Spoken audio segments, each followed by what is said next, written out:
Je le connais depuis qu'il a 16 ans. Il est arrivé à Paris. January 92, the House of Yves Saint Laurent celebrates its 30th anniversary with a film retrospective of Yves' life. Par sa maman, il arrivait d'Oran. Il était à peu près aussi grand qu'il est maintenant et aussi maigre, 1m82, 62 kilos. Sa maman était là, qui l'accompagnait partout. Et nous avons instantanément reconnu ce chic qu'il a. As images of Yves' youth flicker on the screen, behind it, Pierre Berger, president of the company, forcefully masterminds proceedings. In the presence of Yves' close friend and muse, Catherine Deneuve.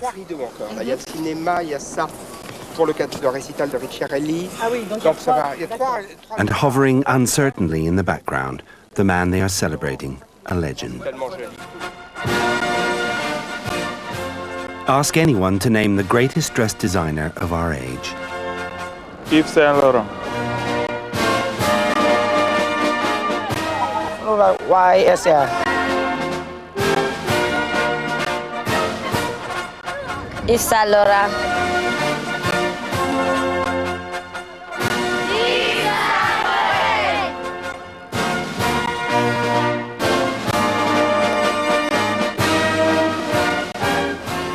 Yves Saint Laurent is kind of a national institution in France. It's like Catherine Deneuve and Gerard Depardieu and, you know, the memory of Charles de Gaulle. Donc le départ est là. Vous avez ça, ça et ça. 1, 2, 3. 3 fois. Non, c'est rien, c'est pour ça. 2, 3. Suivez toujours la ligne du milieu. The usually secretive House of Saint Laurent has allowed us unprecedented access to observe a rare public appearance, but on no account to disturb the anxious, sensitive designer, said to be often in a world of his own. Perhaps he's reflecting on 30 years of output at his own fashion house, which he himself calls the House of Love. Everybody in the House of Love. Everybody in the House of Love. And it's a long walk down memory lane, crammed with landmarks from the history of fashion. His visions of women. One love, one God. As mobile Mondrians.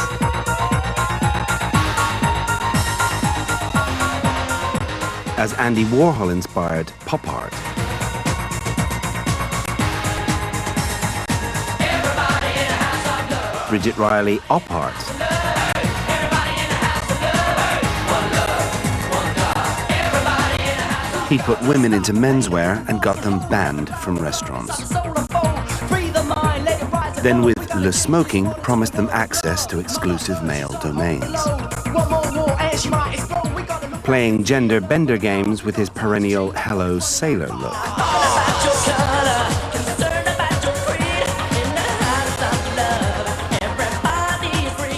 The late 60s saw Yves on safari.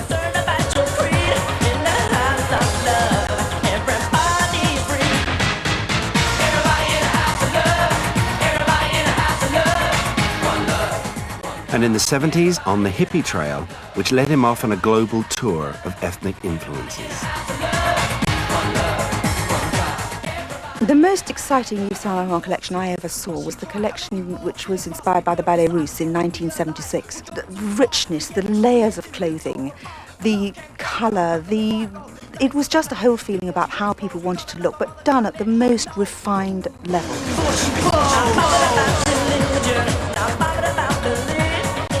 So strong, so original, and the workmanship was just unbelievable.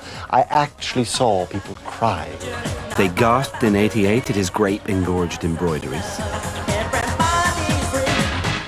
They ogled his unveiling of the female form.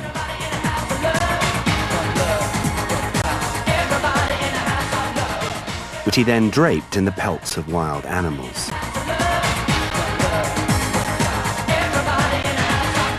Yves Saint Laurent est à la fois c'est le couturier, c'est le dernier témoin d'un monde d'hier. Il est la mémoire d'un monde qui n'a plus de mémoire. If there were some ghastly tragedy and all of fashion, apart from Yves Saint Laurent, all of fashion created in the last 25 years were destroyed. We only had Yves Saint Laurent. future generations would understand what the stage that women's development, feminism, men, society generally were all, and culture as well, were all about. I don't know if fashion is an art, but what I know is Yves Saint Laurent is an artist. With art house prices, Van Gogh's irises, relabeled YSL, $100,000. Yves Saint Laurent is far and away the towering genius of our generation. In fact, He's God.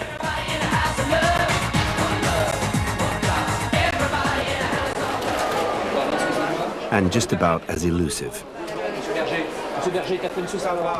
Public appearances are said to be torture. Muse, friend and highly paid face of Yves Saint Laurent Cosmetics, Catherine Deneuve, seems as much as anything to be there to help him through the ordeal of adoration. Opportunities to interview Yves Saint Laurent, which are frequently promised, are proving problematical. When not surrounded by an impenetrable wall of media, Saint Laurent tends to go to ground.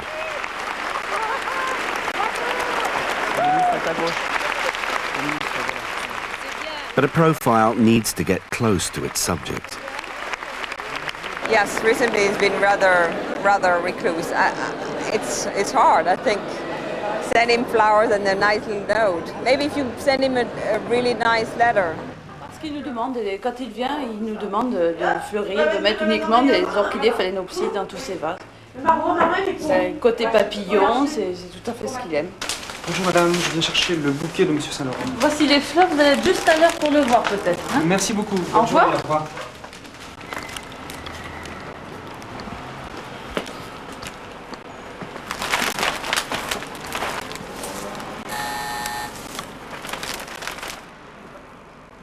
Il est parti? Il est parti? Je vais apporter des fleurs. Oui, j'apporte, je veux lui remettre des fleurs, voilà. Oh, merci. Merci monsieur. Bonne journée. Au revoir. Au revoir.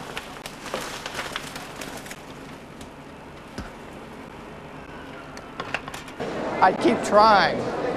I'd stand outside his office like we used to and try to catch him as he goes home.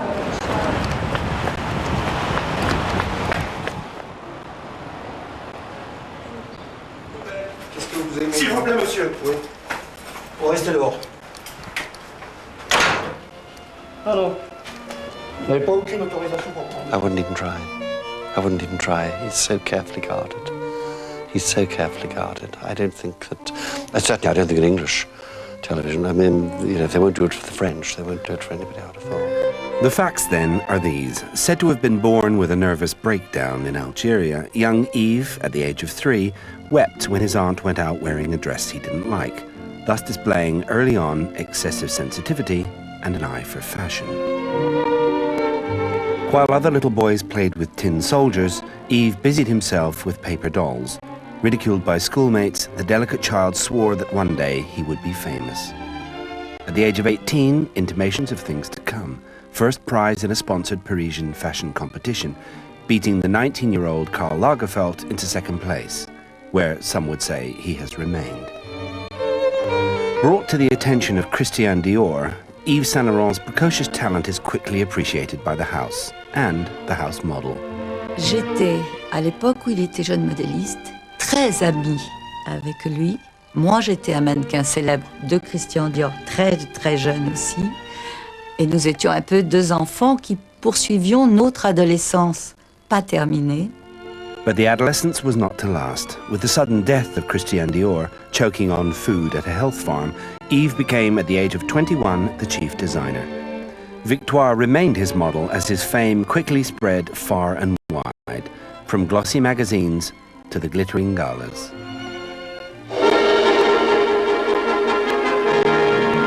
Blenheim Palace. To this lovely setting came Yves Saint Laurent, successor to Christian Dior, the youngest and one of the most famous designers in the world. And the Duchess talked to him about fashion.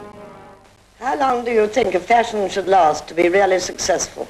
The great dresses can never die. The fashion must die every year. Only the styles remains. Then called up for national service, Yves suffered a nervous breakdown. On his return, Dior offered him an unacceptable job in London, but waiting in the wings, Yves' knight in shining armour.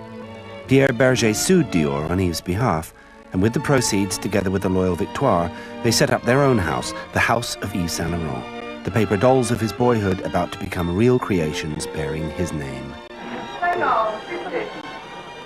It's amazing when you think that the first show he didn't have enough money to even buy the fabrics. He didn't even have enough money to rent the house.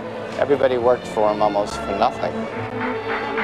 C'était pour tous les autres très tendu, et lui était extrêmement calme. C'est-à-dire qu'il faisait son travail toujours très sérieusement. Alors quand sa collection avait eu beaucoup de succès, j'étais vraiment très très heureuse. Oh, I can remember how I thought this is somebody young. This is out of the mold of the old tradition. And it was young and zippy and snappy. It cracked, you know, it had pep. And it had purchase appeal. The press, the buyers, the elegant women in the audience were in at the launch of a career which was to be full of contradictions. Je déteste les bourgeoises, je déteste leur esprit, leur intransigeance. You talk like Marlene and Dietrich, and you dance like Zizi Jean-Mer. I didn't know him. He just cruised me. That's the word, draguer. And there's diamonds and pearls in your hair. Yes, there are. You live in a fancy apartment. It is a rather androgynous world. I think that Saint Laurent, Warhol, the Rolling Stones were all part of the same movement towards androgyny. And a friend of Sacha Distel, yes you do. It was crazy. I mean, the mixture, the most marvelous mixture of people. I mean, it was just great fun. When you're alone in your bed, But Yves began to draw apart. tell me the thoughts that surround you. I want to look inside your head. Pressures were mounting. J'ai créé une maison de haute couture, donc je suis responsable de tous les gens que j'ai engagés dans cette maison, de tous les gens. J'ai responsabilité vis-à-vis d'eux. He needed the reassurance of the fame and the success. At the same time, it also eats you up, you know, and it's that balance which he sometimes doesn't know how to handle. I think he's a human being and he's an artist, so he's very tortured, you know. Moi, je suis absolument un fossile. Enfin, je suis dans ma cage et je ne peux plus en sortir. He gave me a passage from a letter Proust wrote talking about the nervous people being the salt of the earth, high-strung people being the people who really create. And I think Yves very, very much identifies with that kind of fragile, high-strung, almost about to kill himself kind of artist, you know. J'aimerais partir pendant très longtemps, sans rien faire, tout oublier et revenir voir si j'ai toujours envie de faire des robes. The house becomes a fortress or a prison. Saint Laurent's life shrouded in mystery. On the eve of every show, rumors are rife. There is this question of will Saint Laurent even appear at his own collections? There are all the rumours whether he's got AIDS or not, exactly what kind of drugs he's taking or may not be taking. I mean, there have been various explanations for what kind of illness he's had, but, you know, there was one point where he was sort of walking down the catwalk drooling. That's because he's unfortunately had a tough problem with the bad things, some of the bad things in life. For the 120th time in his life, another deadline approaches. Saint Laurent is locked into the infernal rhythm of fashion. The closed doors may reaffirm the mystique of the creative process, but no one will tell us if he's actually there. One door closes, another opens. Longtime partner Pierre Berger issues the latest bulletin. You know, he's not very healthy. He has been very, very sick. He went to the hospital 2 or 3 times for a nervous exhaustion. He drank too much. But now he's a teetotaler, and I can't say he feels well. Baby back, dressed in black. The malicious scenario is that he now doesn't play much of a part in the design of his own collections or much of a part in the running of the house. She broke the needle and she can't slow walking the dog. I'm just a walking the dog. Probably thinks this collection is terrible, I think. Everything is horrible, I think, something like that. I suddenly feel sad, exhausted. Yves Saint Laurent's anguish derives from the very nature of the world of fashion he inhabits. He would like to make statements which have the permanence of art, but fashion, by its very nature, is evanescent. Nothing can last. The malicious scenario says he's burnt out from 30 years of ceaseless invention and production, set by the rules of the Chambre syndicale of fashion. 75 new outfits, twice a year. The show must go on. I'm very calm, extremely calm. No, everything is not ready. But everything will be ready and on time. The day after tomorrow at 11 sharp. As long as hundreds of people all over Paris work through the night, including jewelers, bag makers, milliners, and master embroiderer Francois Lesage. All the team is, even the designers or the manutentionnaires are making some fringes wow, it's 7:50. And it's the night before the show. Lesage's workers have a very particular task to perform. 30 years ago to the day, Yves Saint Laurent showed a heavily beaded black evening dress. In time for the anniversary couture show, they are making an exact replica.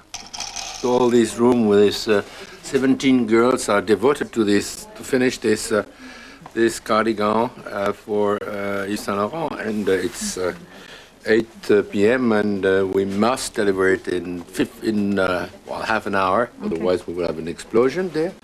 She's placing some flowers which are made separately, like here. And with each flower meticulously crafted, dozens to be appliqued by hand, the whimsy of genius is not always welcome. And I had just a phone call from Saint Laurent to tell me that he wants to have the shoulders more like a matador. It means with a... He's changing now, 1 hour before you have to deliver. No, he insists to have the volume that he would like to have. This is couture, after all, where the attention to detail is uncompromising.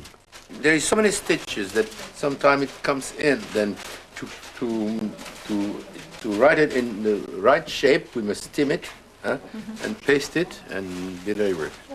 Piece by piece, the dress is dispatched Les manches. and rushed across Paris.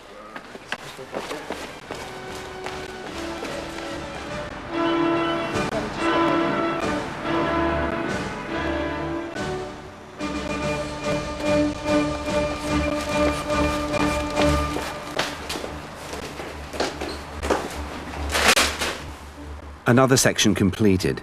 Saint Laurent's tailors and seamstresses will spend the rest of the night sewing the embroidery onto the dress, which will be placed on a mannequin, tailored, lined, and finished just as it was 30 years ago. For the man who identifies with Proust, this recreation is a poignant remembrance of things past. But will Saint Laurent himself be too exhausted to make it to the show? Berger looks anxious.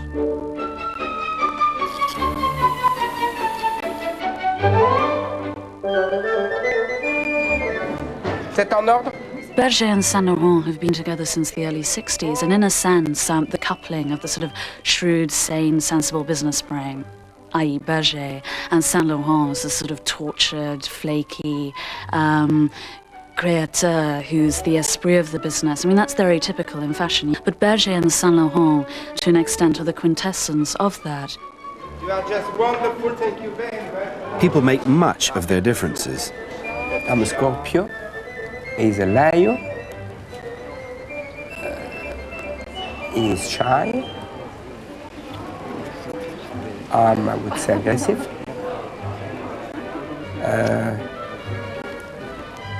I know business.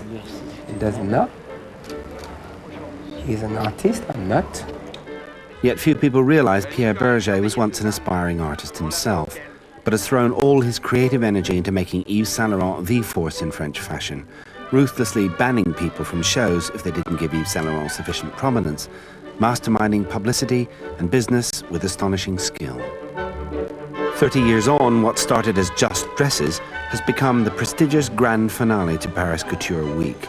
The wealthy, the powerful, the political will all be there, signifying the importance of Yves Saint Laurent as a cultural force in France and a huge business.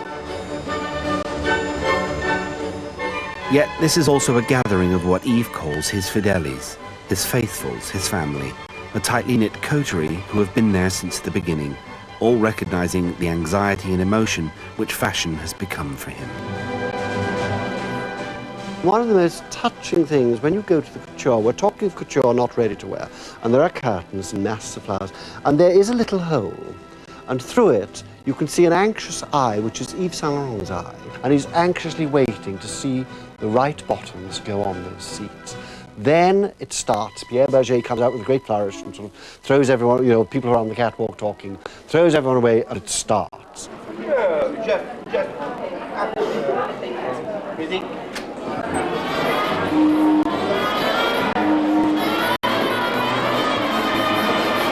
Way down on the levee in old Alabama, there's Daddy and Mammy, there's Eve Number and one. Sammy on a moonlight night. You can find them all while they're away. Couture is just a laboratory for new ideas.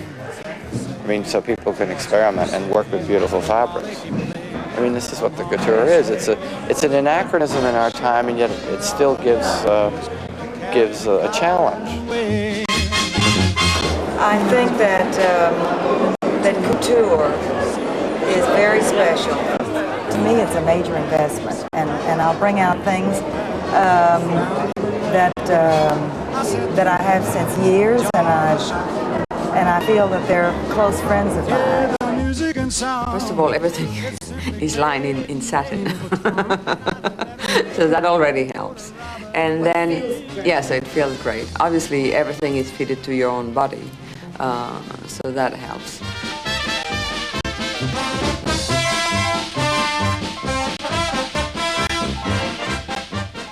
In fashion terms, in leading edge fashion terms, he hasn't been there for years.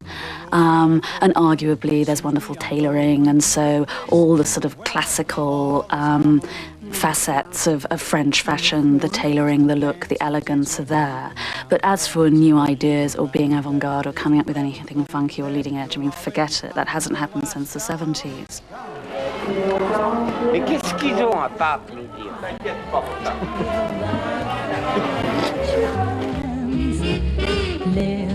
Before I started doing the collections, he was a big name to me, and I was really excited to see an Yves Saint Laurent show.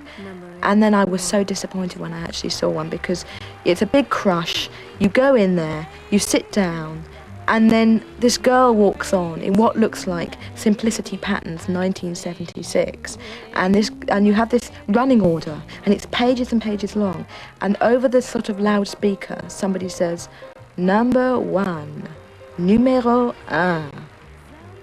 And then she walks down on her own, and she walks back, and that's taken a good 5 minutes because it's a long catwalk. And then you'd flick through, and you realise you've got 173 outfits to see of this. Including number 84, the result of hundreds of hours of intensive labour. He works in the old tradition of couture, which was a very slow-moving, developing and honing of ideas. Few were aware that they were watching a dress that was created 30 years ago.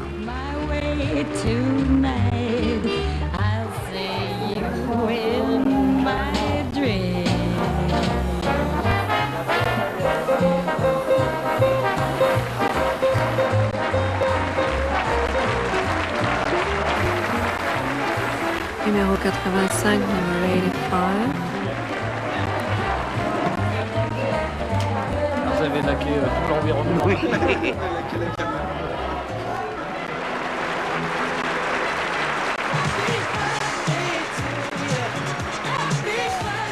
We've always read, we've always heard, this is the end of Yves. Yves not going to make it this time. Someone else is doing it for him. But yet every time, there he is. I would think he might die, he might walk down the catwalk and expire, and if I'm not there and I haven't got the story, I'll be sacked. The hot fashion story way back in the 60s was that in the name of Yves Saint Laurent, the partners had a fashion marketing revolution in store. In 1966, abandoning the right bank, traditional home of the Parisian bourgeoisie, Yves Saint Laurent crossed the river to the traditional home of the Bohemian, opening the first ready-to-wear boutique, calling it, pointedly, Rive Gauche, left bank. Rive Gauche is very important for me because it's my new way to see fashion. Je pense que l'avenir, c'est le prêt-à-porter parce que c'est l'avenir, c'est une chose nouvelle, c'est une chose pleine d'espoir et pleine de nouveautés. Mais c'est pas l'avenir sur un plan d'argent. Perhaps not, but a brilliant plan to widen the customer base at a stroke, providing for the first time a couturier's creations off the pay. Ready-to-wear now brings in $100 million annually. You want me? On a wintry Monte Carlo afternoon, Helmut Newton shoots the new glossy spring catalogue. Scandal has often stalked the work of both Helmut Newton and Saint Laurent in their controversial representations of women. Today, it's more commerce than art. Oh, I'm a great fan of it. You know, it's a great master. But I don't know whether I like that picture. The picture looks stupid. Huh? Do you think it looks dumb? Well, it's not fascinating, I must admit. No, it's not fascinating. It's not fascinating. It's not fascinating. Yeah, not fascinating. Give me the non-fascinating. It's not fascinating. Helmut Newton is not always fascinated by more recent aspects of Yves Saint Laurent's ready-to-wear collection. I don't like a woman that's 150% feminine, which what I've just photographed now, of course, is 150% feminine. It's very, but it's also very, sort of cute and corn-fed looking. Helmut Newton is reminded of a more radical past. There's a picture that I took in 1975 of in the street where I lived in Paris at night of a woman in a suit, in a double-breasted suit, and it's spurred of the way he saw women at the time, and it's the way I like to see women. Oh, don't worry about the hair. Non, c'est le bolé, ouais, ça va complètement. Take this. All right, stay like this out. Good. No, that's perfect. Don't move now. Time seems to have caught up with the young radical, who now designs for the well-heeled establishment he once shocked.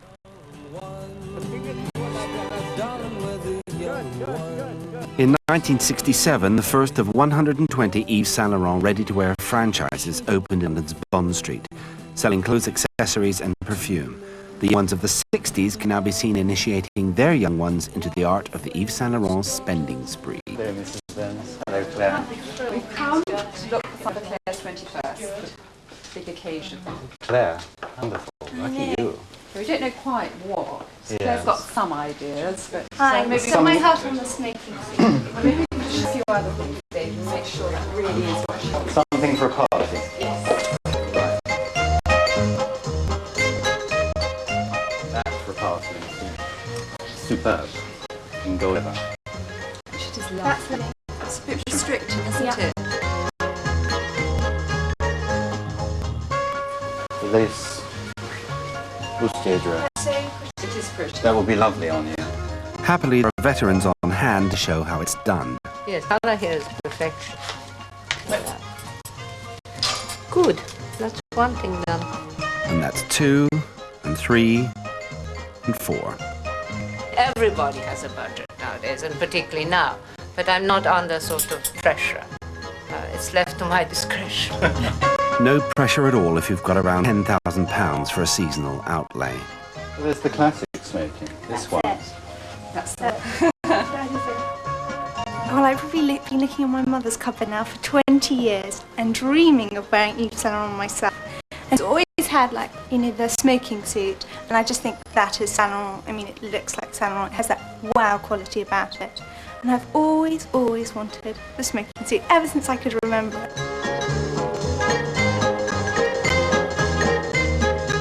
With le smoking now a staple of the wealthy wardrobe, surely Yves Saint Laurent must eat his words.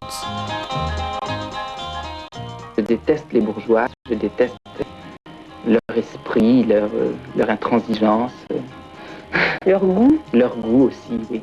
But it's that very taste buying £1,000 suits that he has to thank for his ready-to-wear success. Yes, it is expensive, but I really think it's going to last for many, many years. I do feel that with Saint Laurent clothes, that the initial outlay actually pays for itself at the end of the day, because you can wear the clothes for so many years and readapt them. That the actual initial expensive outlay over the years, I think it does pay itself off, actually. But the big payoff came when the designer who hated the bourgeoisie and a businessman who wanted to be an artist struck a licensing deal that took the exploitation of an elite fashion business into the mass marketplace. I don't like business very much. I like art.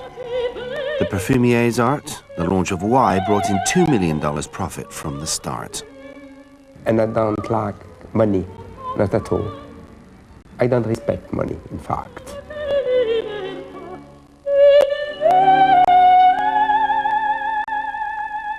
The impact of Yves' naked body was nothing to the stir he, Berger and Charles of the Ritz whipped up in 1977 when they launched a new perfume shockingly named Opium. At $100 an ounce, the heady, spicy scent sold more in a month than Chanel No. 5 did that year. Opium ads offended the American Chinese community and were banned in Australia as an encouragement to hard drug taking. The entire launch was a publicity coup. They took a Chinese junk and had it in the East River down by South Street Seaport. And the whole thing was covered with lanterns and lit up. And they had a dinner on this Chinese junk. Then they had a fireworks show afterwards, and they spelt out Yves Saint Laurent fireworks over the East River, and then opium over the East River. The temptations of perfume licensing, grossing $500 million a year, proved addictive. I'm a businessman just because I was obliged to be a businessman. What can I do? I did the opium perfume campaign for Yves Saint Laurent for 8 years. And the first few years, they didn't pay me very well. But the last few years, they started, paying me well. And he was so furious about it, And about them paying you? Every time that he saw me, he'd always say, "You're so expensive.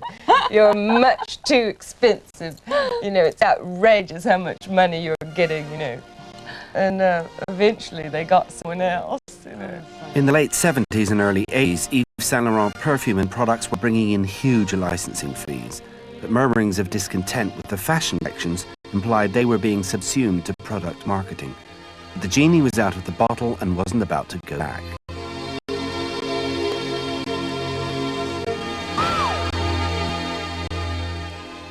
As Berger has said, Yves Saint Laurent, the man, had become a label.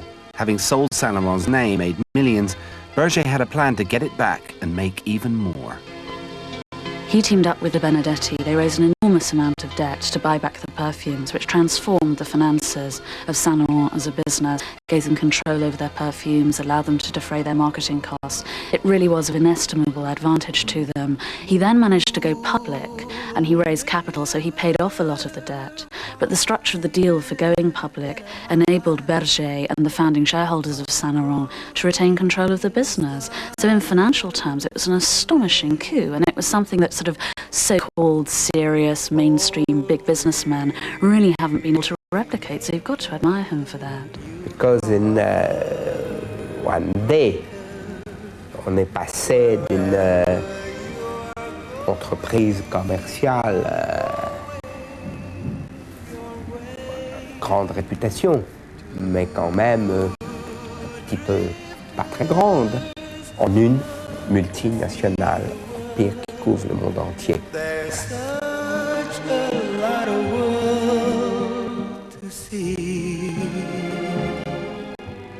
The company was moving further and further away from Yves' source of inspiration, fashion, which now accounted for only 1/10 of the business. With the burden of licensing deals, makeup lines, perfume, and now skincare products on his shoulders, Yves Saint Laurent, the icon of the French fashion industry, struggles on, some say just to satisfy the shareholders. Since the very beginning, have decided to keep Yves a part of the financial and commercial aspects. And really, he knows very few about that. But it was my duty to do that, and I did it. Because I think I had to protect him. Je suis un peintre raté. It is very, very difficult to work with an artist. And what I did for Yves for 30 years, I would never do in my life for somebody else. And I certainly won't. So what's this? 6 months later, a new name, a new logo. I feel confident. Maybe not happy, not yet, but very confident. A new, young, sensitive designer by the name of Robert Merlots, a former assistant now launched by the House of Saint Laurent. This young man must be quite special for them to have given him such an auspicious opening. Back to the tune of $2 million. Un grand privilège et une grande chance. Ma grande chance est d'avoir travaillé près de M. Saint Laurent, qui est la personne que j'admire le plus. J'ai été très très heureux et maintenant je m'exprime seul. So is this Saint Laurent's successor waiting in the wings? But I think, you know, Pierre's not about to say that Robert Merlots is the Dauphin. There is not a Dauphin. I mean, he's to let you say that. He's not going to say it. The fashion world was bemused. Here, in the midst of Couture Week, a ready-to-wear collection, the House of Love was clearly divided. The usual coterie was present, the master himself, who was said to be English. There was much speculation about why the house financed this collection, although Berger said Yves Saint Laurent himself signed the contract. Saint Laurent's mother echoed many people's views. C'est pas comparable au début de M. Saint Laurent. Là, c'est un jeune, s'adresse à une clientèle très jeune, tandis que mon fils est assez de suite aux très grandes clientes du monde entier qui étaient chez Dior. On ne peut pas comparer. But then nothing's like the memory of the past. Je sais que Proust est votre auteur préféré. Vous voulez qu'on fasse le questionnaire de Proust? Oui, bien sûr. Quel est votre trait principal de caractère? La volonté. Votre plus grand défaut? La timidité. Quel est votre idéal de bonheur terrestre? Dormir avec l'ange que j'aime. Le comble de la misère? La solitude. Ce que j'aimerais faire, c'est redevenir très très jeune. Parce que je n'ai pas tellement... j'ai eu tout de suite beaucoup de responsabilités.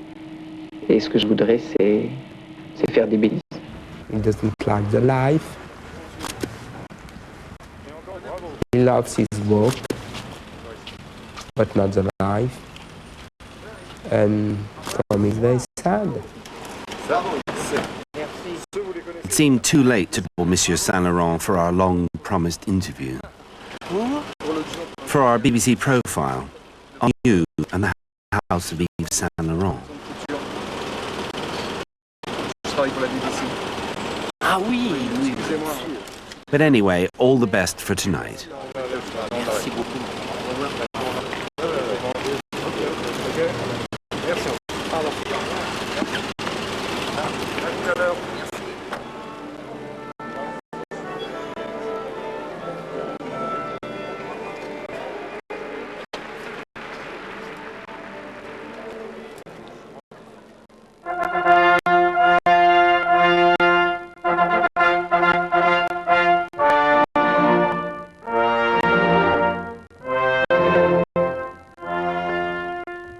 I was so overwhelmed when this curtain went up on that deep, deep, deep stage, and out came these waves of models in 30 years of Yves Saint Laurent couture.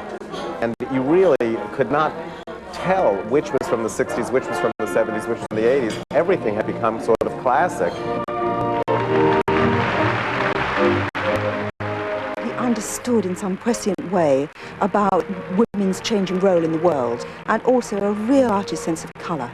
And that all coming together, you know, in his best collections is real perfection.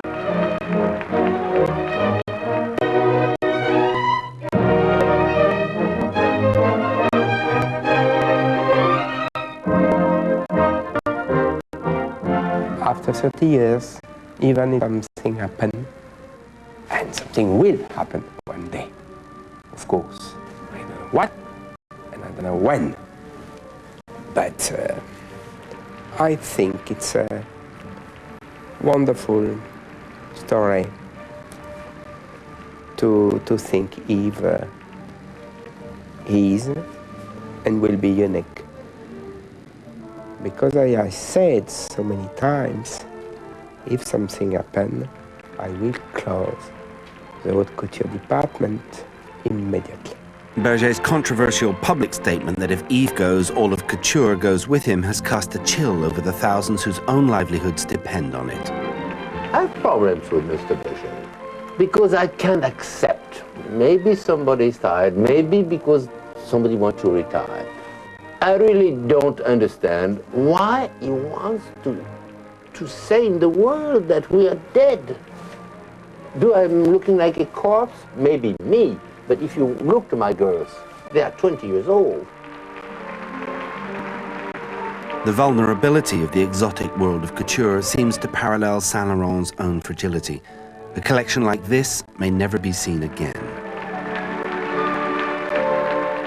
He is an artist, I mean, and one can't make too much of art in connection with fashion. It is, after all, an applied art, but he certainly brings it closer to fine art than almost anyone of this time, of this generation.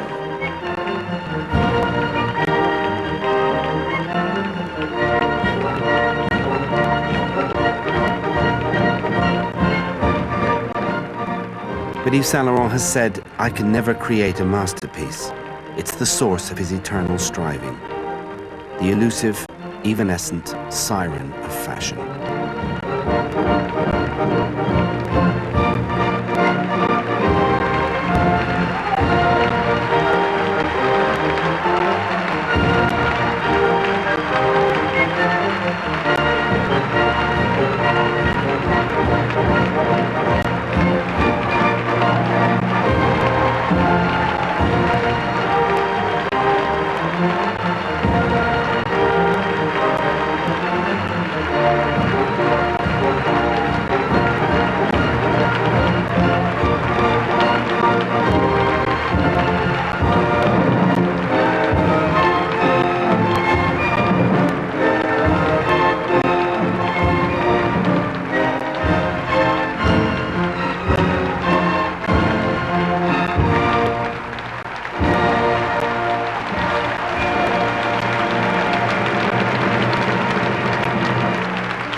Excusez-moi, je n'ai pas le don d'élocution de Monsieur Berger.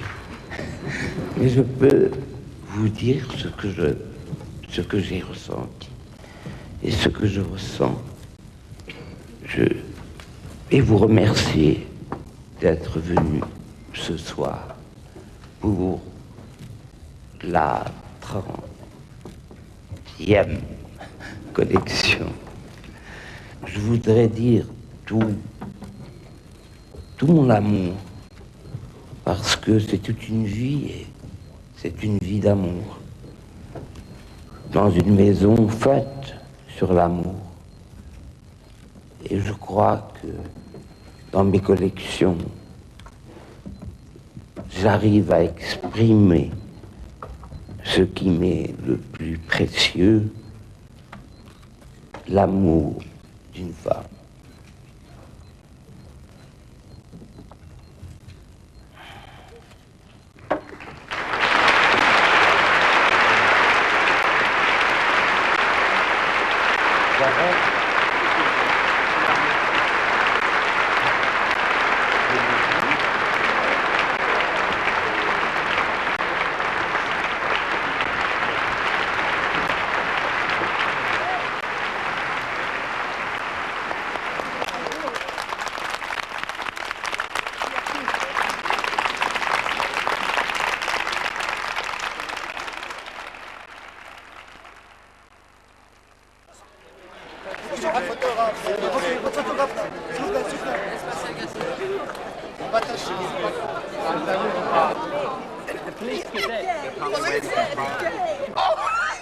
Then at the celebration dinner, an opportunity. With Pierre Berger otherwise engaged with the wife of the French president, Yves Saint Laurent finally tells us how he feels. C'est retrouver tous mes amis et d'avoir revu toutes ces années, mais je n'ai pas senti je n'ai pas ressenti la nostalgie. C'est comme si c'était hier.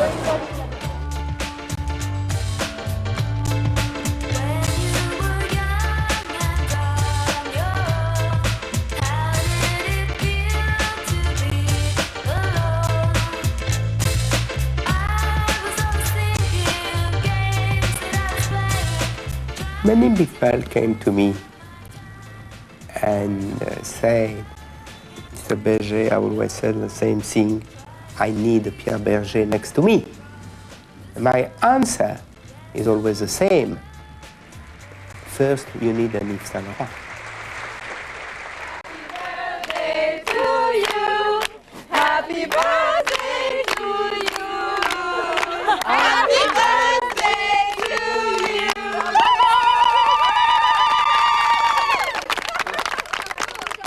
He looked as if he was a butterfly that could be broken on the smallest of wheels, but he clearly had a will of steel. Vous étiez divine. Ah oui. Grâce à vous. Une beauté, c'était extraordinaire. I'm not anxious really about what everybody keeps saying about his health. He's a strong man. You can see his shoulder as its size. He will be there for a long time. Mais si elle est là. Everywhere.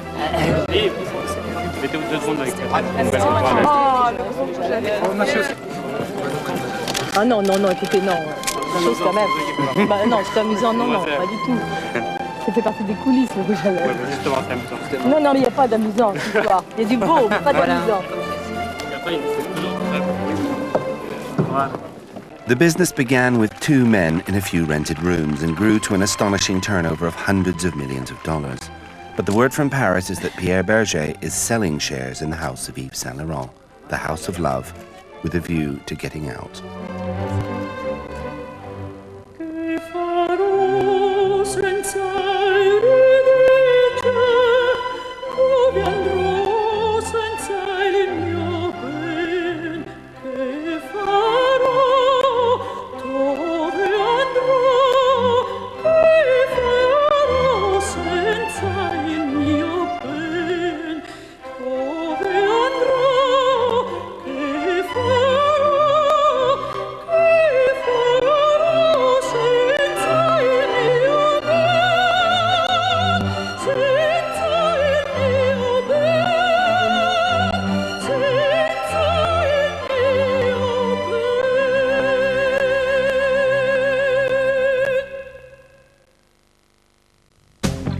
Eight years ago, BBC Two went to medical school along with 10 other hopefuls. They look very cool and made for modern women.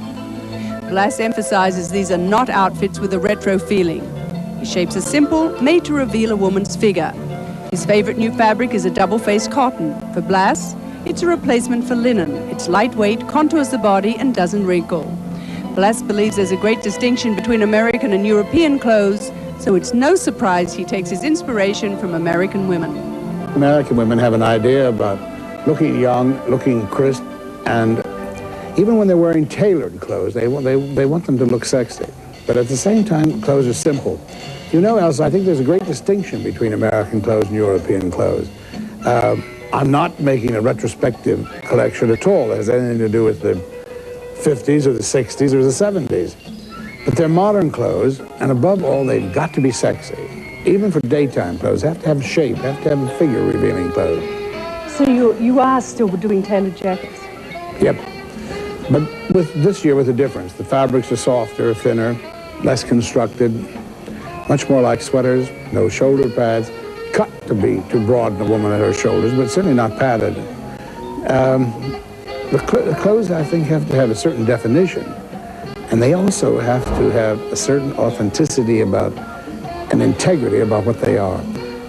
People are not buying as many clothes else as they did previously. So that what they do purchase has to have, as I say, has to have some integrity. So clothes have to have some integrity. What does that mean? Because that women are buying less clothes today, I feel that clothes have to have integrity. They have to have value, they have to have appeal, mind you. The only thing that ever really sells anything, a woman simply has to have it. But she's much more discriminating in her purchase today. She still wants color in America, and she wants some zip in her clothes. But I frankly think she's less inclined to want retro than ever. She wants to look as if she's midway in the 90s. Bill, are pants or skirts more important? Well, I'm showing probably equal pants and skirts. There are no short skirts, so they're either the long skirt or they're pants. Women did buy them for fall. Women bought the long clothes for fall, not in the beginning.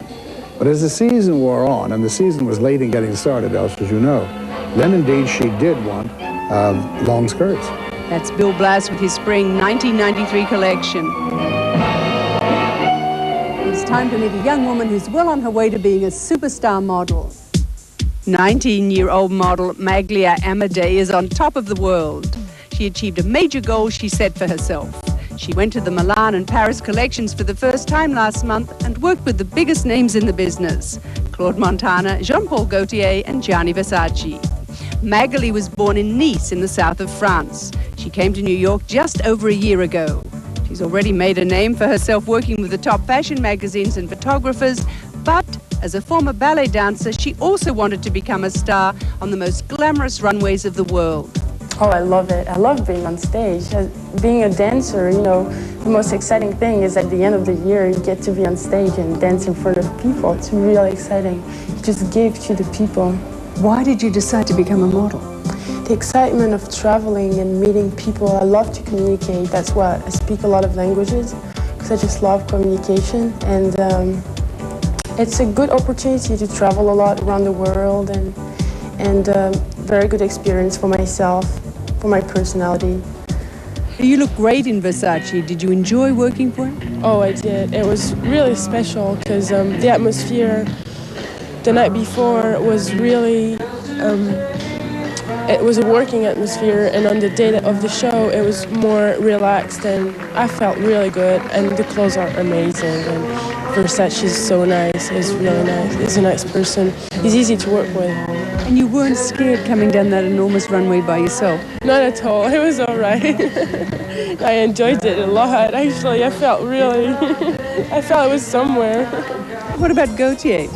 Gaultier was really exciting because it was in a circus, in the winter circus in Paris. And well, first of all, you had that atmosphere. It's a very old circus where they turned some movies, and we had to walk on a cross. You know, it was a round space, and everybody was all around. And it was amazing. It was something really special.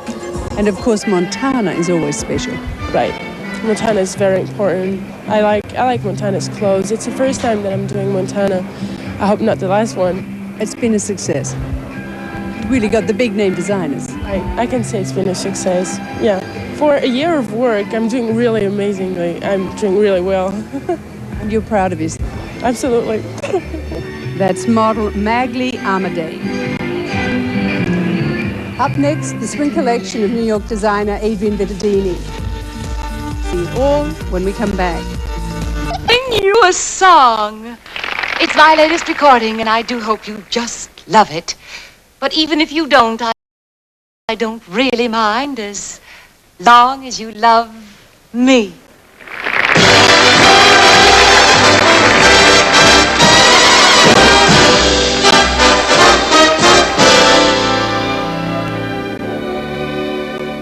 I'm watching and waiting